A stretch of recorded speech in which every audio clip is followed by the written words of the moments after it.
Welcome to my little corner of this great big crazy world.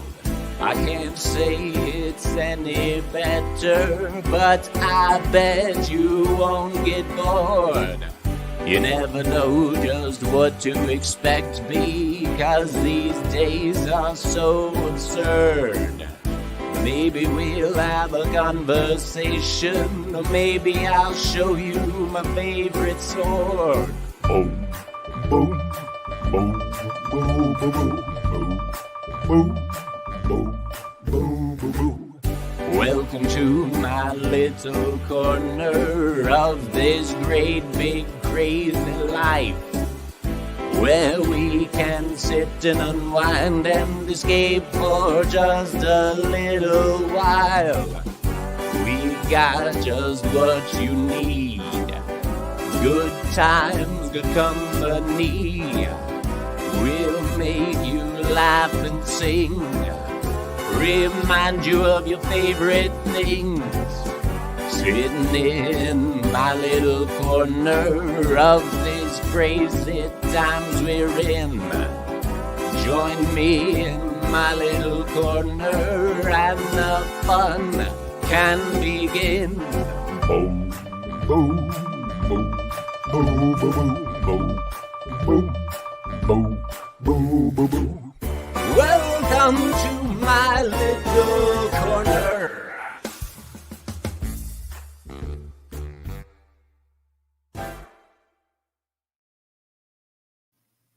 Hello and welcome to Cory's Corner. We do have a fun show lined up That was spectacular, today. my friend. Thank you. Thank you. I'm trying to do a different version of that song for at least every other Cory's Corner. So No, the outfit, the fit, dapper as hell, looking good, killing it. hell yeah. Thank you, sir. And of course, we wouldn't be here today without our wonderful fans. So hail to the chat. There's got Jacob Ironside. Good to see you, sir. I'm glad you could make it. We've got Superman, if he wasn't scared of green rocks. Hail, no green rocks. I will see you for your birthday this Friday. It shall be fantastic. And of course, as always, the lovely Ryan Roger Athay, the oldest looking 20-something in the world, with this buttery sweet voice of David Attenborough and then some. And of course, joining us today is a very special guest for me, but a very special guest for you as well, Meestah Jones. He is a local Coloradan thespian, not to be confused with lesbian. He is getting into stand-up comedy, which I look forward to talking about, and he has some funny voices like myself. I've known this man for quite literally my entire life, so say hello and welcome to our good guest, Meestah Jones. Hello, sir. How are you today? I'm wonderful, my friend. Thank you for that introduction. I don't know if I deserve it, but I'm here to please. I'm here to entertain, and I'm so glad to be here with you. Well, it's a good thing you're here to please because we're all 30 very plus years, pleasured. man. Wow. Yeah, it's been crazy, bro. To it. Insane. So tell the fans a little bit about yourself. Like, how long have you been acting in theater? Well, I've always pretended to be somebody else. That's just kind of how it goes. But I've been doing theater locally, Colorado area for, I don't know, 15 years or so. Been doing voice acting commercials, again, locally, for about 10 or so. And my most recent venture has been the world of podcasts and stand-up comedy. So keep your eyes open. Look for me in the future, and hopefully we'll have a good time together. Hell yeah. Jacob Ironside says, nice pimp hat, Meestah Jones. Thank you. So I had a question for chat while you're here. Do we go with the halfway homeless peak, or do we go with the pimp flop is way better. flop? You like the pimp flop? Hail Erin Young. She's hat is on fire. All right. So Aaron, the answer to a question that was asked previously, I'm sorry, it's not a good answer. It's gray. Yeah. I should probably go put on some like green or pink or purple or something more spazzy, but right now just a basic form-fitting gray. Yeah. So anyway, On we go. For all of you fans out there, that's the color of his underwear. He's a basic bitch. He is a basic bitch, ladies and gentlemen. Just saying. So Superman with no green rocks says, where are the shows? I'm down to check out a few. Right now in Colorado Springs, I'm hitting up open mic nights a couple times a month. Until the holiday season is over, there's not much else going on. So Colorado Springs, Denver area, check out the open mic nights. You're always going to find great new comics, whether it's me or somebody else. As often as you can find them, go hit them up and support local talent. Hell yes. Indeed. Support the locals because we know the mainstream suck dick. So, anyway, hey, my boss is calling. Ignore. So what is it like trying to write jokes in today's weird-ass climate of comedy? It is the most exciting, like, just there's this sense of bubbly throughout my soul when I'm looking for that right thing that's happening today. That is almost always coupled with massive anxiety because I do not want to get Will Smithed for making a dead baby joke. So I really do have to navigate the waters in a way that I wouldn't have post or pre like 2019. I used to be able to just be like, okay, this and this, find something that correlates, find something that surprises or excites or whatever, find the funny there. And that used to be all it took to write a good joke. Then of course delivery, timing, yada yada. But yeah, now it's definitely, you have to, it does provide for better material because you were forced to take more time to actually stop and look at all sides of a topic that you're exploring and trying to write about. So if you give a fuck what other people think, then it becomes a difficult process. But if you're like, hey, let's see how many people I can piss off, it's exceptionally fun. So do you worry about these people being butthurt little bitches about your jokes? I do and I don't. There are. Okay, let's reduce this to one simple fact. I've been attacked on stage for telling a joke. I got a bottle thrown at my head. It tinked me, and it was a bad idea, right? So there is always that concern. I never thought that would be a worry, right? But outside of that, I've kind of figured out who the hell I am, what kind of comic, what kind of entertainer I want to be. So I focus on that, and that is my primary goal. If some people don't like it, well, okay, then my material is not for you. There's plenty of other entertainers. Go enjoy them. Well said. Well said. And would you say that Absolutely not. Sorry. No.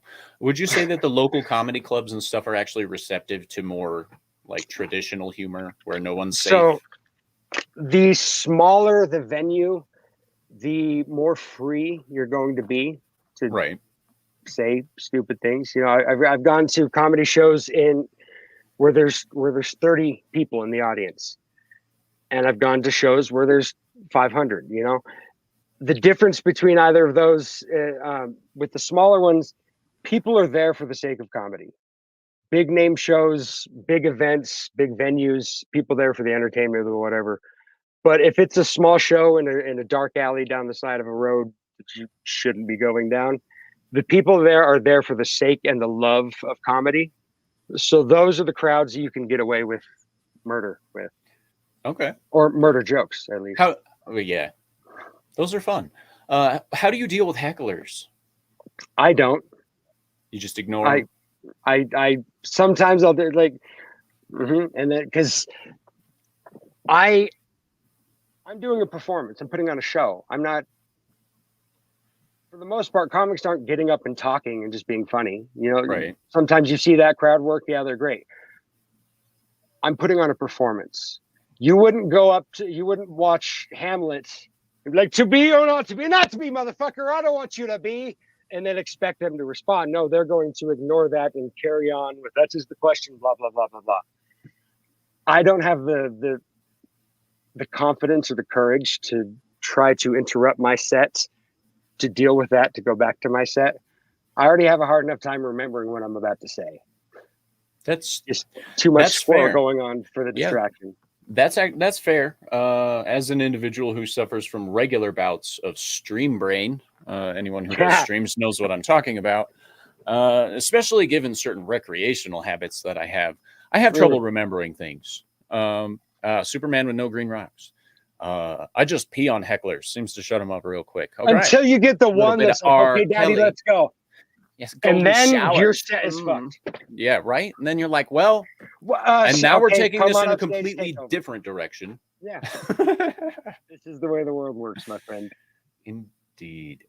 So what do you like to partake in for entertainment? Our community here is very big on entertainment. They love video games, they love movies, they love comic books, etc., etc.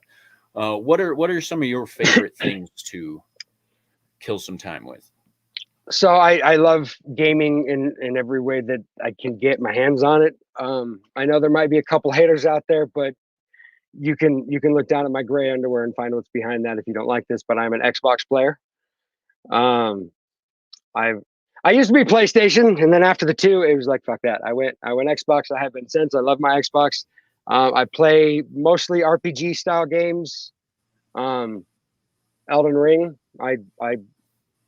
I was a WoW widow almost with Elden Ring. It was just full focus. I do like some mobile games, mostly for like idle incremental style games. Right. Outside of gaming, for the most part, the media that I consume is comedy centric. It's either comedy skits, stand-up comedy, movies that are, and I'm always trying to break it down to find. One of my favorite comics, Anthony Jeselnik, once said that his job is to find things that are considered unfunny and take those and make them funny. Yes. And I was like, that. Oh, what an idea, right? Like, that is a fantastic idea. I consume all types of media, but my entire focus in consuming that media is to either find the funny in it. Like, they make a joke, cool, I'm gonna laugh at that joke. But I look where jokes could be that aren't there. And, a good example right now, I'm binge watching The Arrow on Netflix. Green Arrow, just, good show, nice comic book, superhero, whatever. It's not great. I don't care about comic book accuracy. It's entertaining. And I'm looking at that. I'm like, it's a funny show already, but there's so many. I'm like, oh, that could have been great. That could have been great. So that's kind of my, I look for the joy in anything that I consume. Hell yeah. Whatever it is, especially serial killer documentaries. Like, Jeffrey Dahmer, come on. You kind of got to like the guy. Yeah. Yes, memes. Memes are the premier medium. Well, for comedy. This man is one of the greatest memers of our community and our time. He is a member of the Legion of Memers. Check them out on Twitter at the Legion of Memers. Him, Lovely Sherry, and all of the others that are in our community do some wonderful work, especially when they put my face on a meme and make it as homoerotic as possible, because they know the Dick's Division loves it long, hard, and straight to the facts. Sounds like the Navy. Hell yeah. I tried to get in there, but they said I wasn't gay enough, so we moved on. Yeah, you didn't have enough semen in your little dinghy. I didn't. Anyway, so you like off-color humor. I like humor that can be seen from multiple angles, like this. I got the cutest glittens. Like that. Yes, sir. And just for all of my usual viewers, that skit is the reason I've been shaving for almost 2 months. I kept telling myself I was going to do that skit, and I didn't. And in case you missed, I got the cutest glittens. And that's what it is. Oh, I love off-color humor, especially when it comes to playing on racial tropes. I won't get into any racial tropes that I like to play with, but they are one of my favorite things. So now, ladies and gentlemen, you've gotten to know our guest, and now is for one of my normal... How do I stop that from playing? Fuck off. My normal segments, ladies and gentlemen, this is news.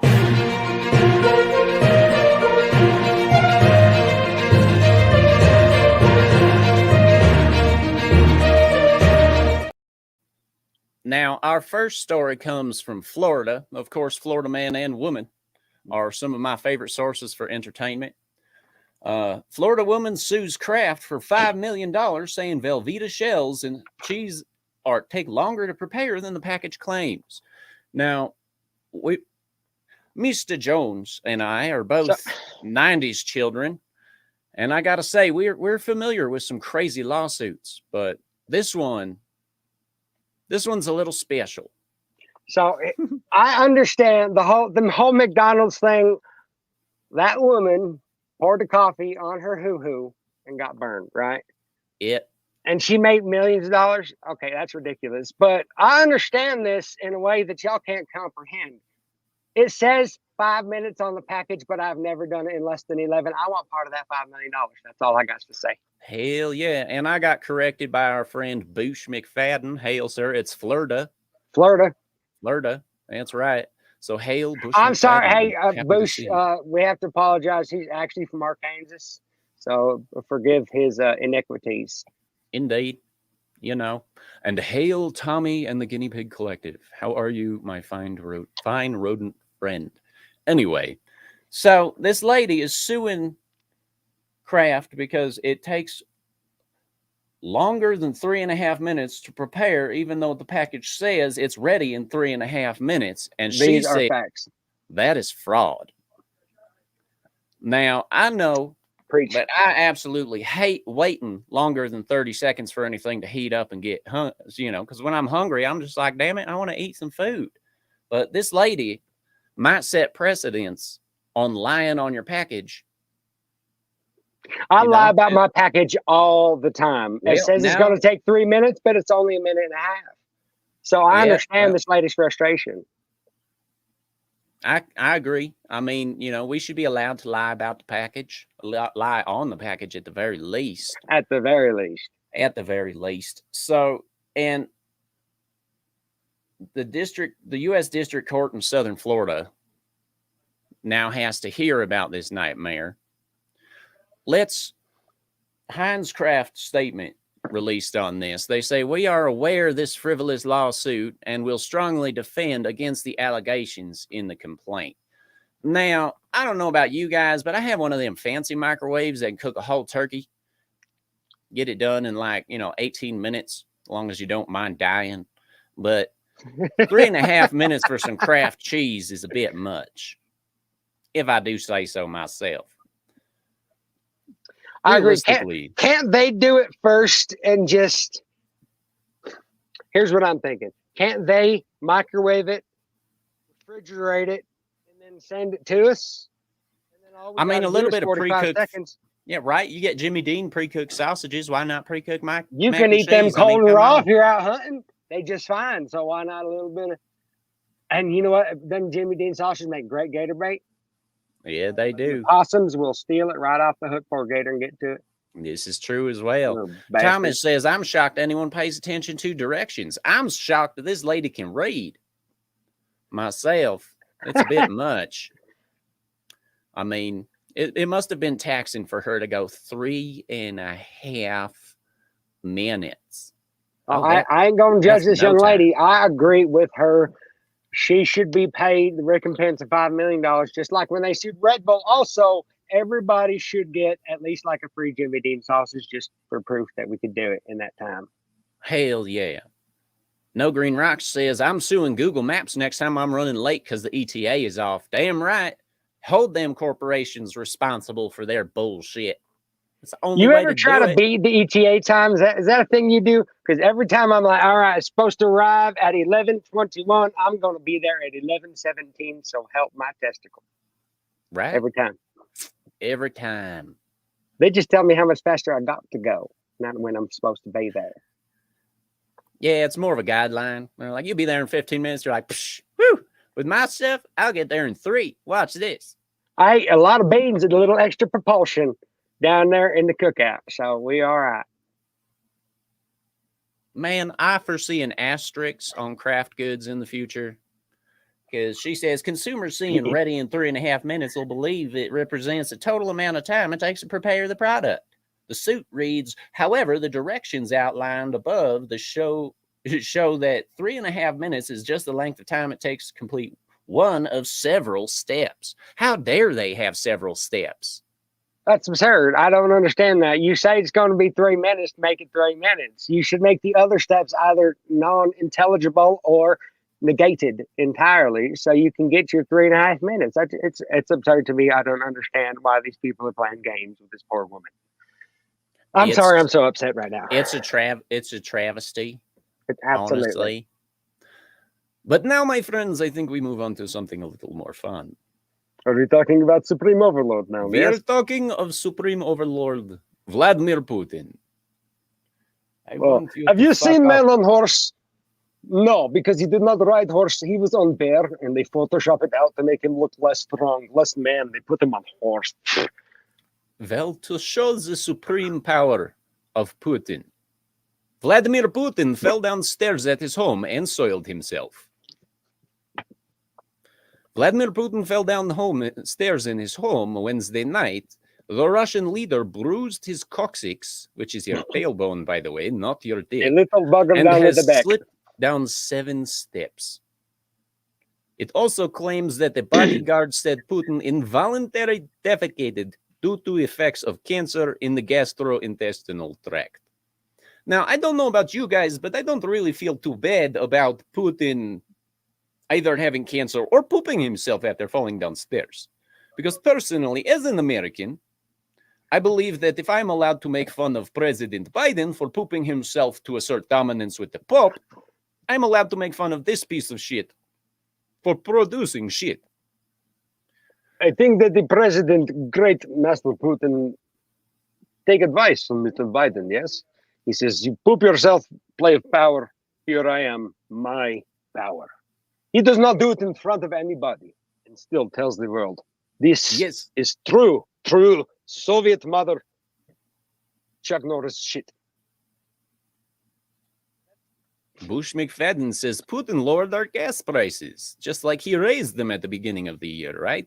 This is how we do it. Ryan Roger Athe says, funny if true, but unlikely.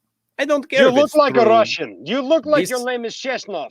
This of course man, you're going to defend the man. No, I'm kidding. I love you much. I hope this man pooped himself. Honestly, this would be hilarious. I hope he did. It would be great on the way if down he the did. stairs. So like every third step is little splatter mark. Bloop, Aaron bloop, Young bloop, says Putin in his pants. Yes, he did. He did a little pooty. He pooted. He did a lot of Putin. Yes, all the way Tommy down. says cancer in intestines. Bah, nothing a little vodka wouldn't fix. No, I'm pretty sure he tried that. He's probably on an IV of vodka while he's in the hospital from bruising his cocks. Coccyx. Yes, that's right. Coccyx. That's yes. Okay. Well, it could have been the borscht. You're not wrong. The borscht can be very potent, much like a Mexican food. It can make you like poop yourself to death. This is the safest way to survive in Gulag, though. You shit yourself. Prisoners be less likely to touchy. Yeah, no, I'm sorry, but I think Russians would find that as a little bit of lubricant myself. I mean, maybe it work okay, minus the smell, but you're in a Russian prison anyway. It's going to smell the same, so might as well use it. Try. Bush says, Vladimir Putin. Vladimir Putin. Yes, sir. Bush. You see... Bush is the sound that Vladimir Putin made when he fell down the stairs. It is indeed. I like it when these big, powerful, supposedly perfect people decide they were going to shit the bed. Oh, wait, that's Amber Heard. This man pooped his pants. That's right. Putin is old. Biden is old. Why are leaders old? Elect young people who look old. Ryan Roger Athe for Prime Minister of UK. Why don't we elect old people who look young? We have Keanu Reeves. He is 472 years old. Blood of virgins in his gullet. He could be great president. I disagree. I think he would spend far too much time petting puppies. Yes, you should spend this time. You should not be able to defeat a U.S. president by bringing him a dozen puppies. I mean, you know, he gets distracted fairly easily. Defeat me by bringing a dozen puppies, so maybe this is why I'm not president. Right? I mean, I'm probably not president because I don't give shits. I I'm wasn't raised in porn political for puppies. family.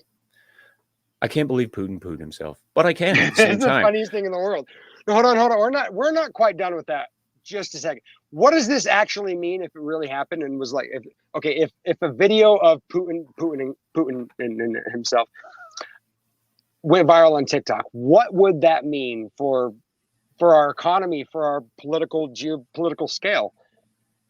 That's Well, honestly, hilarious. Really, in my opinion, if he is at this level of decline in his health, then I see him on his end game right now, and that's why people are trying to push for his replacement right now. But as we all know, elections in Russia go about as well as elections in the U.S. So he's just going to be president until he puts himself to death, pretty much. Until he Putins himself to death. Booting himself. Yeah. So, Miss Aaron, thank you for turning Putin into a verb. Yep. We're going to hold on to that for the rest of our lives. Hi, Putin. What are you doing? I'm Putin. I'm Putin. Oh my gosh. So I know we don't want to talk about the Kanye thing in too much depth because every other channel that I'm on will be talking about Kanye. Here's the thing about Kanye. He keeps entertaining us. But after his wonderful rant in, what was that? InfoWars? Yeah, InfoWars. InfoWars. That was a good one. Some backlash has happened, and a tattoo removal studio offers free removal of Kanye West ink. So this, of course, is a tattoo removal place in the UK, if I remember correctly. Yep. But if you have a yay or they'll make it buy. Buy yay. Buy yay. So yeah. This is some interesting regret. I've never quite understood. Click. Why tattooing somebody's face on them? Well, a famous person's face. I have Christopher Walken on my back. You would. Was, was a hero of mine. I powered the power of walking to my soul. Something like that. I like that impression. That was really good. Well, it was only even okay because I tattooed him on my back. Like I said, I channeled the power. Hell yeah, it gives your gay lovers something to look at, right? Yep. Like they want to spit in my mouth, but that's where they get to aim. On the face on my back, Yeah. Get a money shot and not have to worry about messing up your beard. It's great. Or my eyelids getting stuck together. Could you imagine that? Even if I wanted to suck dick, I couldn't do it for the fear of locking up. Help. Yeah, whatever. Tell yourself whatever you want. You like the dick. Everybody knows you like the D, bro. Every once in a while, a little pee-pee. It's got to be a little. Carpe diem sees it, right? Wait. You've got Bush puking. Good job. That's a first. He doesn't puke very often. So he doesn't. It's because he's afraid to admit that he likes the dick, and that nervousness of being his true self makes him anxious and therefore nauseous. I understand, Bush. It's okay. Indeed. So according to this, full tattoo removal can be done in as little as 2 to 3 weeks or 10 to 15 sessions. So, and this is using a low energy laser. Usually these kinds of things are fairly expensive, as expensive as the tattoos these days most of the time. So the fact that these people are offering it for free means Ye pissed some people off pretty bad. Now, I don't know exactly why people would get upset about him saying he likes Hitler, but, it's kind of a stupid thing to say. See, Jacob's puking now, too. You see what you did? You see what you did? We're just having a cascade of puke. Just as long as they're not Putin, it's all good. You can puke, but you can't Putin. That's good to know. If people decide to take these guys up on their tattoo removal, then also I hope they hand out free counseling brochures just so you people can get some help. Because don't ever idolize a celebrity enough that you put their face on your body. I mean, come on. You shouldn't do it. And of course, ladies and gentlemen, if you want to support the channel and keep us going, then drop a tip at the Ko-Fi link in the description or in the pinned chat. I always do love getting money from people, but it always goes to making the channel better.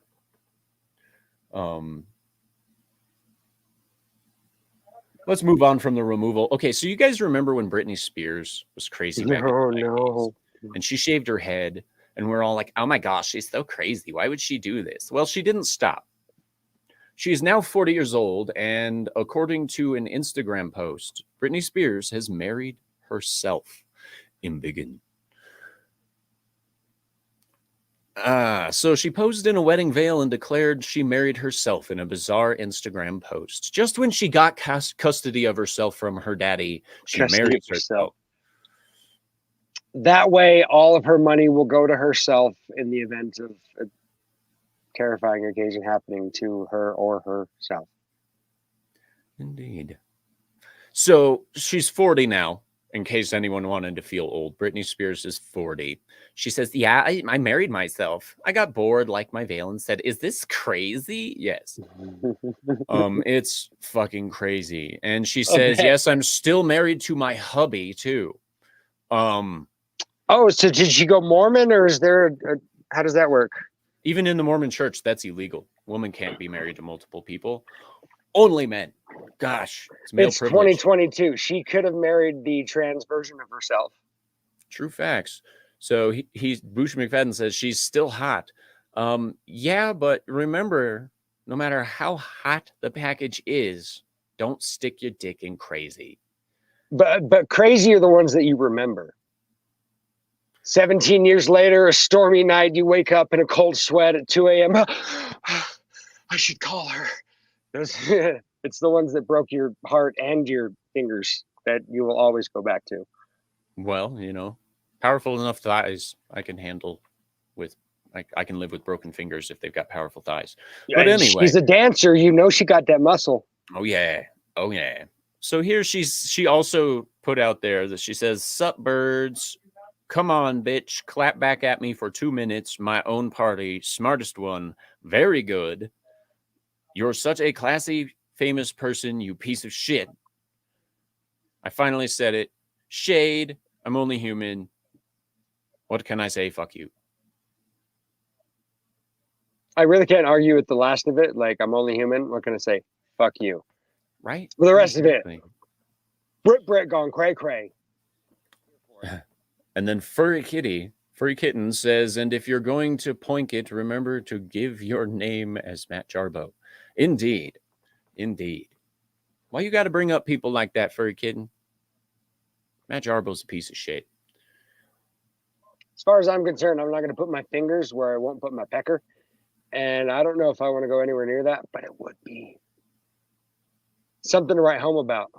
You know, tell the grandkids in 2072, like, well, back in the day, she looked like I broke up my fingers broken by Britney Spears' thighs. Ooh. She twisted a little too hard and just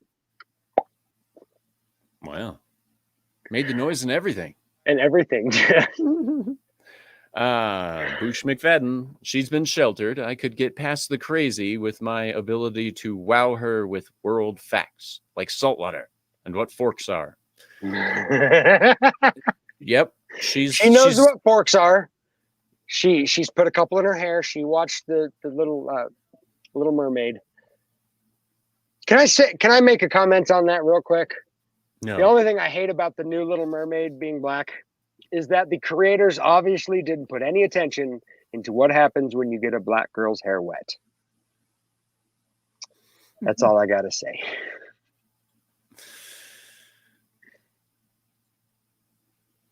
Good way of thinking, Jones, unless you're a veterinarian. I eat meat. It's okay. Yeah, I bet you do.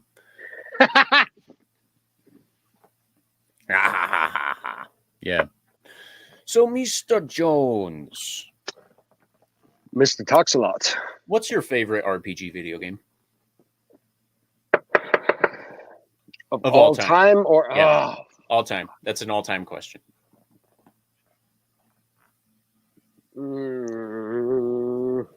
Hey, look, messages I have to approve. Bloop, bloop. This may sound cliche, but it's got to be Skyrim, dude. Skyrim. I put 2,500 hours into that fucking Well, game. when you get the same game over and over again for 5 years straight or so, I mean, Right.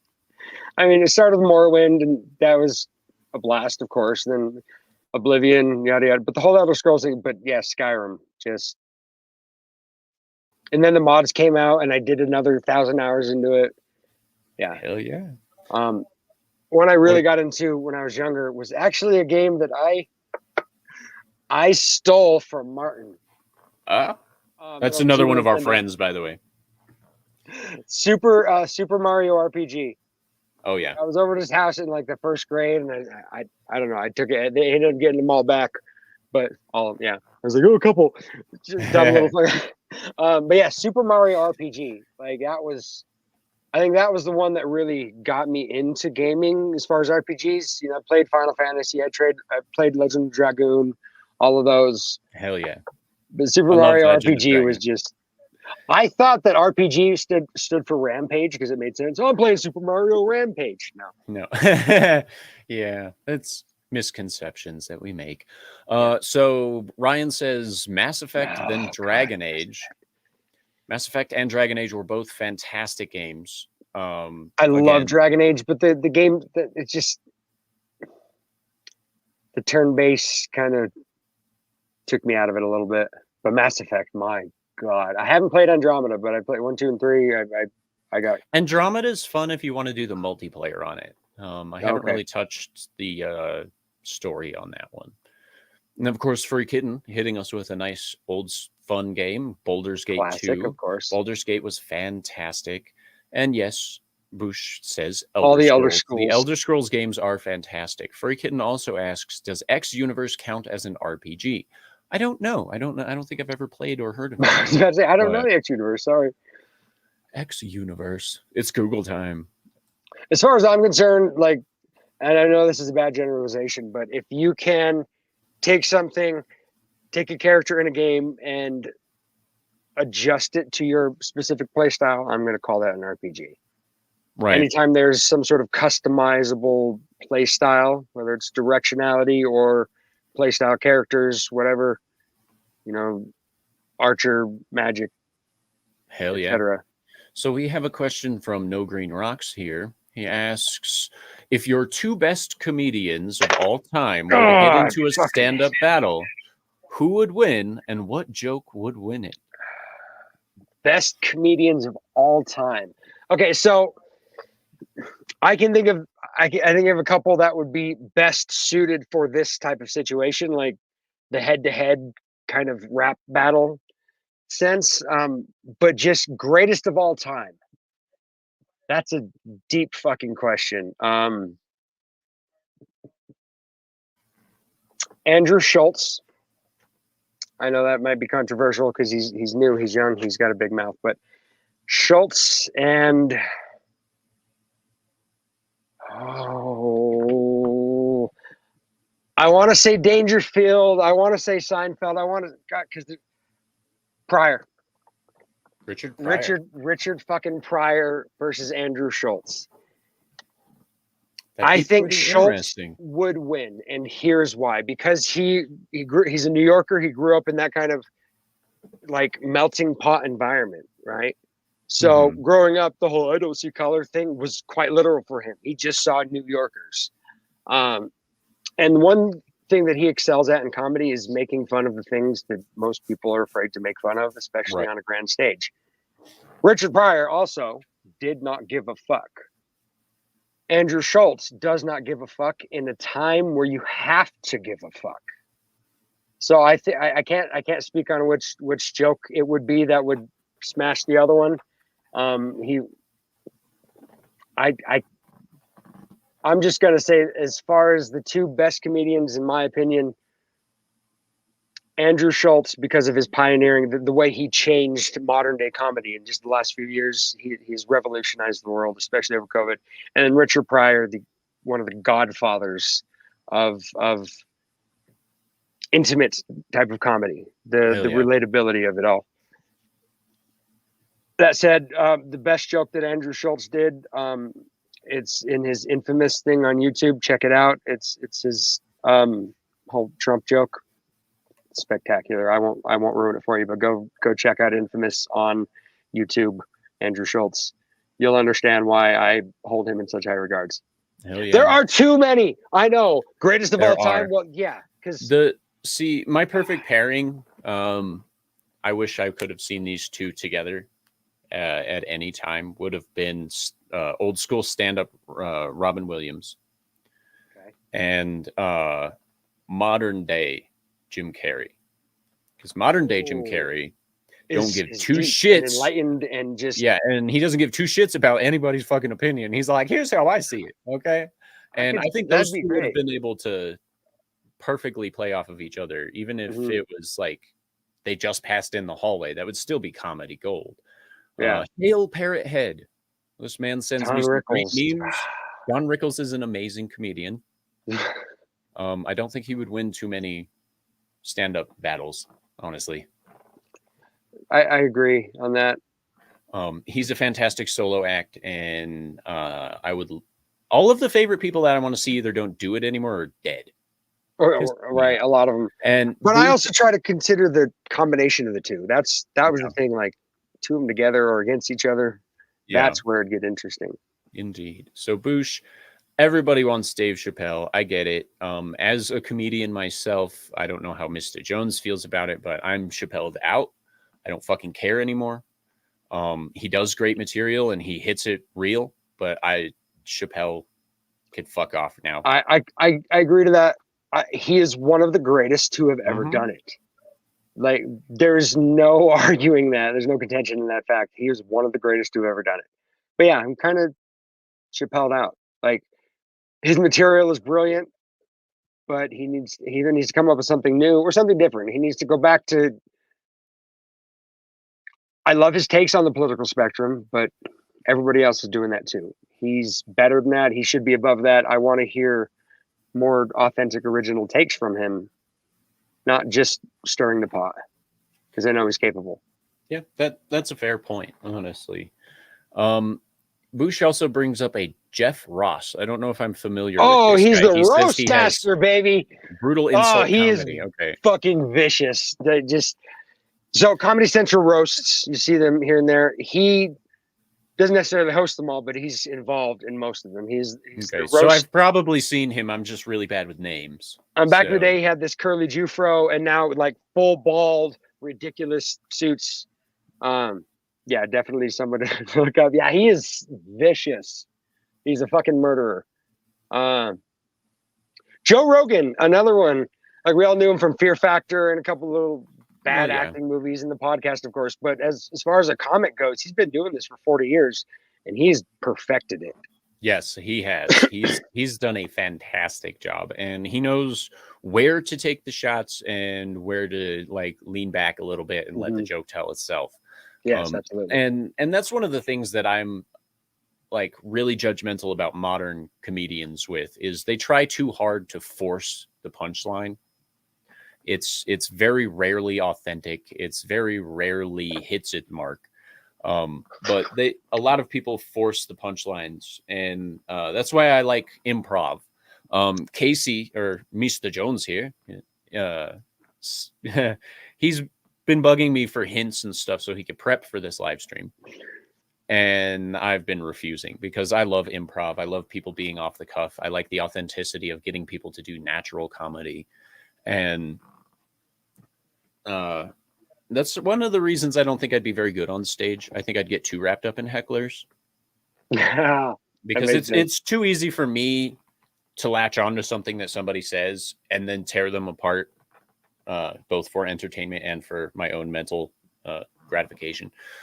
But I can never remember any jokes that I write. Is it hard to come up with an entire set and remember it? So the remembering of it, no, because I wrote these jokes, right? I either had a thought and I was like, oh, let's write that down, right? Or I sat down with the intention of writing jokes. Sometimes for a set, sometimes just with the intention of writing jokes. I go through them, and then when it comes to telling the jokes, I'm usually pretty good about telling them because I wrote them. It's there.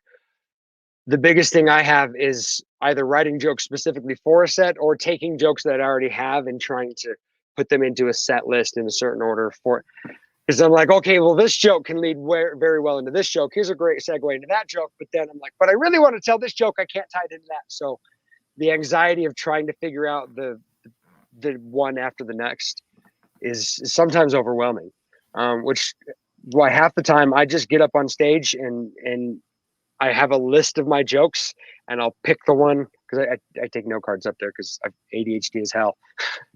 So I literally have, and I'll just have an idea of where I'm going to go, but usually I'll just be like, oh, well, that's a joke I'm going to say. Hell yeah. Well, not so much on stage, but just like the question I hate the most is somebody tell me a joke. It doesn't quite work like that, but sometimes I can get away with it. But that's usually like this, that.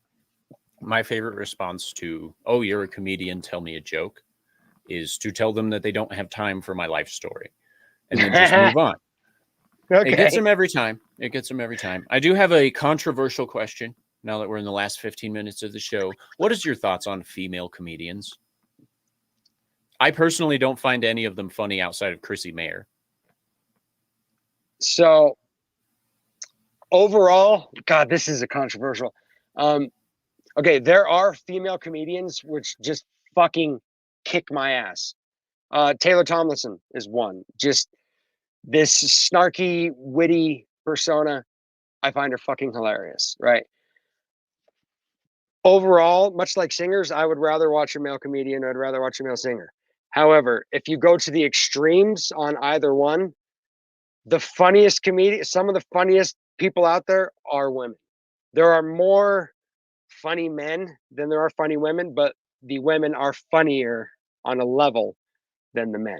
If that makes any sense. When they can deliver, I will agree with that. My biggest problem with female stand-up comics most of the time is that they are focused on pretty much the same things men are, but from a female perspective. Their vagina, sex, being a single mom, et cetera, dating in your 40s and stuff like that. And it's like, that's great if you're doing stand-up on Facebook. But the reason that I have a better time with male comedians, especially in the larger scheme of things, is because male comedians are more willing to focus on things that make people uncomfortable. Women, yes, periods do make people uncomfortable when you talk about them. That's why they have the vagina monologues. Go watch them. But when it comes down to it, that shouldn't be 40 minutes of your hour-long stand-up special talking about your period or your vagina or stuff like that. Talk about the guy that catcalled you and you fucking owned his ass. Talk about when you turned some random shit on its head and it, actually became funny. Don't tell me about your cats. Don't tell me about your mom. I don't fucking care. I want to hear really funny, like, I love Ralphie May. Let's take that. I love Ralphie May. Okay. If a female comedian could deliver like Ralphie May, she would be my favorite female comedian. Absolutely. There's the self-deprecation, which I think that's part of why I mentioned Taylor Tomlinson. I think that's why I like that self-deprecation. There's that vulgarity about her act. And yeah, you touched on a very good point there. Female comedians, they're very Chappelled out. Mm-hmm. Same material, great material, sure, but it's kind of the same repeated thing. I will say, and I have to say this, the funniest people I know, you're hilarious, Cory, and I love you, but you are not even in the top 5 of the funniest That's people fine. I know. I'm not even in the top 5 of the funniest people I know. In mine are all women. Every single one of the top 5 funniest people in my life are women. They crack me up and they make me funnier. Now, as comedians, as a profession, it does seem to be kind of hit or miss. Yeah. Because I would love to see more female comedians be able to hit those notes the way that they should. Oh yeah. Could you imagine a female comedian performing in the style of Steve Harvey? Just that, like. That'd be pretty interesting. You're right. They're just playing the same tropes over and over again. And if they work, they work, I suppose. But time for something. So Boosh McFadden says Kathleen Madigan. I'm not familiar with her. I am, however, familiar with Joan Rivers. She is a pretty funny lady. She's a great lady. And Superman, if you weren't scared of green rocks, Chrissy Mayer. Are you familiar with Chrissy Mayer? I am familiar. I'm not well versed. No, but yes, I know who. Okay. I am going to try to get her on the show at some point soon. Our mutual connections allow me to talk to her fairly regularly if I want to. I haven't taken the opportunity because I, like many men, am intimidated by strong redheads. But of course, the redhead just kind of sets you in your tracks. Indeed. Strong women, I have got a good fist. Oh, redhead, she will murder me. Yeah. Bush McFadden says, at some point in the early 2000s, female comedians, interesting spelling, started going gross and trite. Same jokes, different takes, no real storytelling. I think Are you from the UK, Bush? Is what's died. I agree. The storytelling is certainly, because you can go gross, you can go cliche even, okay. But if there's a story behind it, that's fine. I do see a lot, and not just female comedians in general. There was a shift when they went from talking about this kind of thing to that kind of thing. And then they're like, oh, well, I guess dick jokes are back.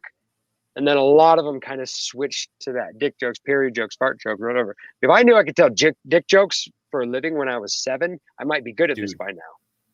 Right. Be rich as hell, too. Damn. And Mama told me video games rot my mind. No. Fucking internet porn did. But nobody talks about that. Oh, if you want to tell somebody to talk about internet porn with, go check out Lethal Lightning. He's all about that. I'm good, but thanks for the recommendation. I'll keep it in the back pocket. Today, Bush teaches us something new. A woman comedian who does comedy is a comedian, and a man is a comedian. It's different spellings, but that's good to know. I leave it as steward, comic, etc., etc. Comic is a good way. Catch all. Yeah, it's very nice. Catch all. You know, inclusivity is 2022. You gotta worry about that. Yeah, no. Fuck inclusivity. Fuck diversity. And fuck equity. Social equity is bullshit. Social equality is bullshit. Social equity has some merit. No, it doesn't. Fuck that socialist bullshit. If you don't earn it as an individual, you can eat a giant dick. That's all I'm saying.